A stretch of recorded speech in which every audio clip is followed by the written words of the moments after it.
Hi everyone, my name is Terri and welcome to Friday Fact Day, where I get to talk about my work in fitness, feminism, and philosophy. And today's fact is the difference between weight training, weightlifting, and bodybuilding. Now I know for a lot of people, that's just going to seem like I'm being overly picky about language, and I kind of sort of am. But there's a real distinct difference between these things, and it's important to know what each of them means if you're a brand new exerciser and it's all kind of muddled and confusing right now. And I say that because I work in community recreation fitness, and for a lot of people, I'm one of the first fitness instructors they ever talk to. So I get all these questions about what is this and why are they doing that? And do I have to do that? So no, you don't have to do that. And I'm going to explain what each of these things really means. Now, this first picture here is somebody doing weight training, and that person is going to a community gym or maybe something on their campus or maybe a commercial chain of gyms where anybody can buy a membership, and they're working on general health goals. So things to improve your strength, maybe improve your day-to-day function in the tasks you're doing, and maybe have some aesthetic outcomes too, like improving your muscle tone or losing some weight. Now, this picture is somebody who's doing weightlifting. Now, weightlifting is a sport. It is about how many pounds or kilograms of weight you can pick up off the floor, and you're judged on those factors. And it's got a very different type of training, and you'll quite often see people, like in this picture, all wearing the weight safety belts, and sometimes you'll see things like knees being wrapped and things like that as well. These folks are preparing to compete. So they might be doing it at a local level, maybe a provincial or national level, and of course internationally. And weightlifting is included in the Olympics. So you'll see examples of that sport being done there.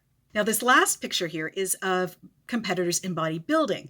Bodybuilding is also a sport, but instead of being judged on how much weight you can pick up from the floor, you're judged on how your muscles have been developed and the proportions of them. Bodybuilders, when they're competing, of course, are covered in the fake tan and they're wearing the itty bitty little bikinis. And that's the one that's kind of most in people's minds of like, I don't want to go to that level of extreme body change. I just want to tone up or lose a few pounds. So this is quite often the one that people say, no, that doesn't suit me at all. Bodybuilding is also the one that women in particular cite as a big concern, because these are the folks that end up as models in sport and fitness and health magazines and advertising copy. So there's kind of this impression out there that this is what you're going to end up like if you're doing weight training. And that's not the case at all. I've also already done a video about women and the whole bulk issue. So have a look in the links below. I'll pop that in there. Women saying that they are concerned about being bulky and looking like a bodybuilder is the number one biggest concern that trainers reported to me when I did some research on this issue,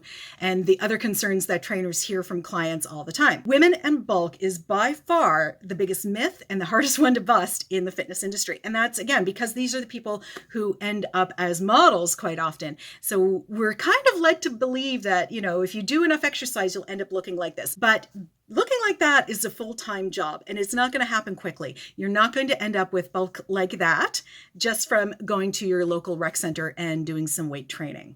So just to quickly recap, weight training is about your health and your performance and your aesthetic outcomes that you do day to day, but it's not an extreme thing and it's not a sport. Weightlifting and bodybuilding are both sports, and they take a long, long time to get to those levels. Nobody's going to be in either of those types of competitions within a few months. They're years and years of work in preparation.